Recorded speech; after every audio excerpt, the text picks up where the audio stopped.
it's your girl Olivia here, back with another video. So I'm gonna do a little segment called Am I the A-hole? People do these videos, so you might probably see them on YouTube already, but this gonna be mine. So the first one that we're gonna read is my ex-fiance cheated on me with his 18-year-old male cousin. Ooh, it's time to get into the tea. But before we do that, don't forget to like, comment, and subscribe. Follow me on Instagram at grizzlyblanco_, and add me on Snapchat at bj_x. All right. So let's start.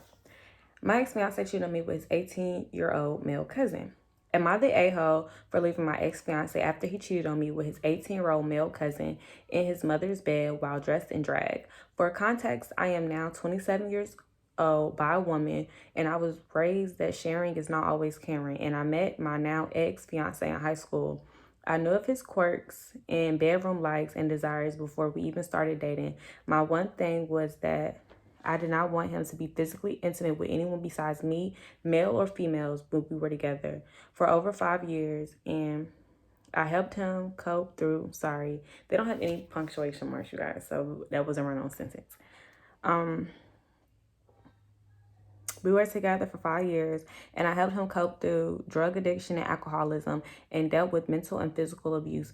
When things started to look well, I got this sinking feeling, and I'll admit I snooped in his phone, found the video. It was months old, and I barely could watch 5 seconds of the video before becoming so upset. I went and threw up and walked to his work and confronted him at work. We had an argument in the parking lot, and I went home and told him if he came home drunk, I was leaving, and he did exactly that, so I left and haven't spoken to him in 3 years now. Honestly, I don't feel like you the a-hole. I honestly don't, because you gave him an ultimatum, and he basically crossed your boundaries. He said, girl, F what you talking about, I'm going to do what I want to do, period, point blank.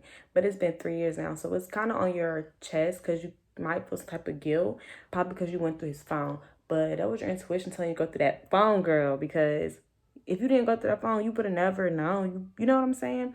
You don't find stuff on accident. You really don't.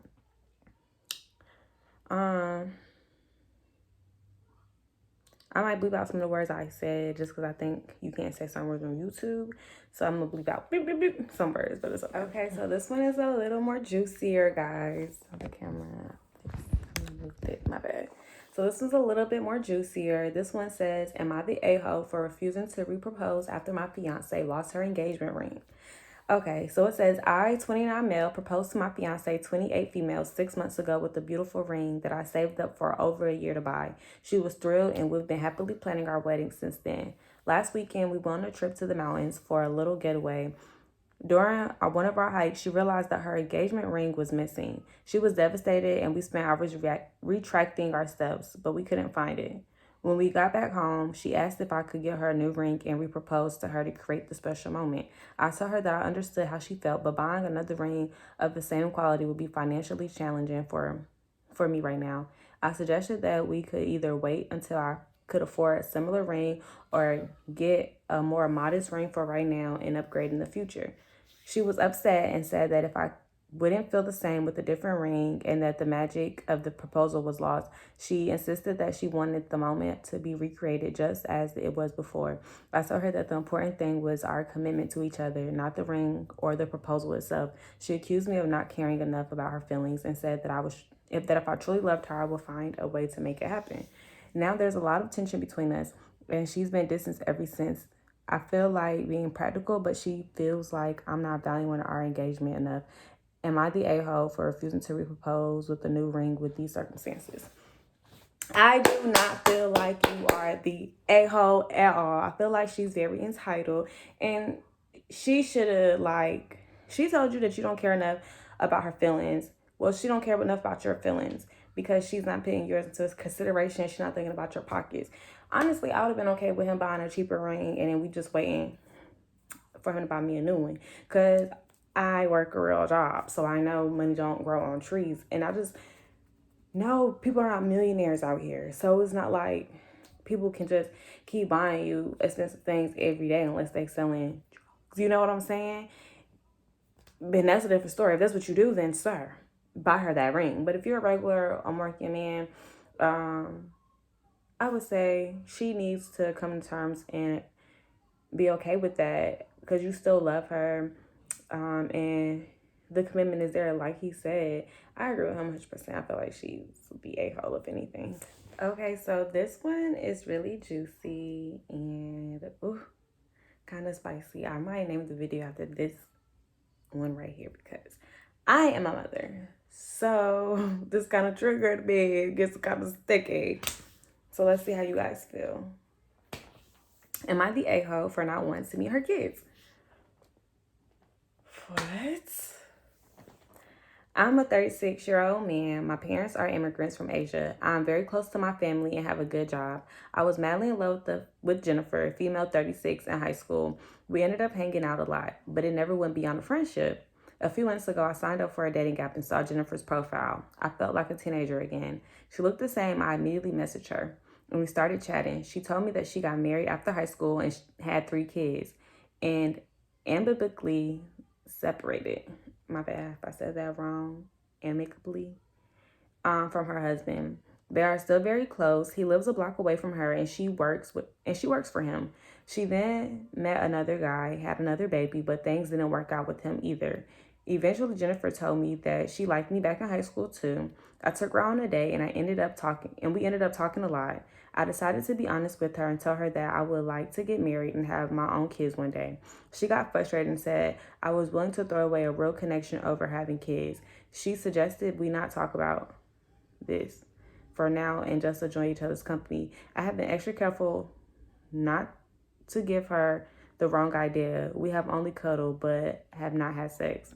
On our 6th date, she said she wanted me to meet her kids. I told her no because this is a huge step and we are not there yet. She got mad and said, if I can't be a good stepdad, how on earth will I be a good dad? She says she is willing to have a baby with me. I told her I need to think about it. My family is old-fashioned and furious if they found out I'm thinking about getting serious with her. Not because she is white, but because of her marital situation and kids. So I cannot discuss this with them. Am I the a-hole for being in love with her but not ready to see her kids or wanting to have biological kids? You're not the a-hole for wanting to have biological kids. And I don't know, how long have you guys been together? Because that might be the a-hole because you don't want to see your kids. And it's kind of like saying, basically you letting your family have fear or control over you in a situation. Because why does your family opinion matter about, oh yeah, she was married once, or because she had kids? Your family not the one that has to lay up with her. Your family's not the one that has to have a conversation with her every day. So at the end of the day, yeah, they can have their opinions on whatever they want to. Unless they're paying all your bills, I wouldn't give up what they say, honestly. That's just how I feel.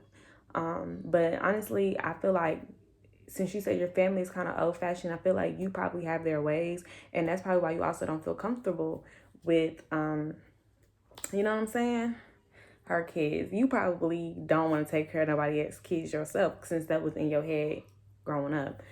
And I don't fault you for that because everybody was raised differently, and everybody have different morals and different goals in life. But I would say, like, he could see her as a red flag also because she has 2 baby daddies. And I don't know how many kids she have. How many kids? I don't know if they said how many kids she had. But, okay, so what? Sometimes the people you with are just with you for a moment. So she might not be a red flag. It might just did not work for them. Like, they had a good spark connection. I don't know. That's just how I feel. They both could be red flags, honestly, because she could be unstable, but he didn't say nothing about her being unstable, and then they just started kicking it. So, like he did say, it might be just too early for real. So, I might can agree. And being a stepdad after the 6th date is kind of crazy. I'm not gonna lie. But, don't forget to like, comment, and subscribe. That was my last Reddit read for the day. I like these, so I'm gonna do them again. Don't forget to follow me on Instagram at Grizzly Blanco. Bye.